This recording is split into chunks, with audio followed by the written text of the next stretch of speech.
আজকে আমি মজাদার একটি পিঠা তৈরি করেছিলাম। তালের রস দিয়ে, চালের গুঁড়ি দিয়ে, সুজি দিয়ে, ময়দা দিয়ে, চিনি দিয়ে এটা তৈরি করেছিলাম। ফার্স্টে আমি রুটি আকারে কিছু পিঠা তৈরি করে নিলাম। রুটি আকারেরটাও খেতে খুব মজা। যখন আমি রুটি আকারে তৈরি করলাম, তখন আমি রুটিটার মাঝখানে কিছু চিজ দিয়ে ফ্রাই করে নিব এপিট ওপিট করে, তখন চিজ রুটি পিঠা হবে। এটা হলো এক ধরনের পিঠা। তো আমি রুটি আকারে তৈরি করে নিলাম, যখন খাবো তখন গরম করে চিজ ভিতরে দিয়ে তারপর ফ্রাই করে নিব।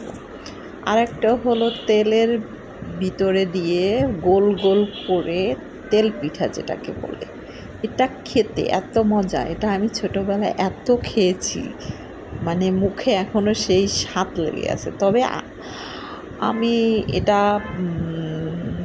এবছর 2 বার বানালাম। এটা আমার সেকেন্ড টাইম। এটা খেতেও সেই অসাধারণ টেস্ট হয়েছিল।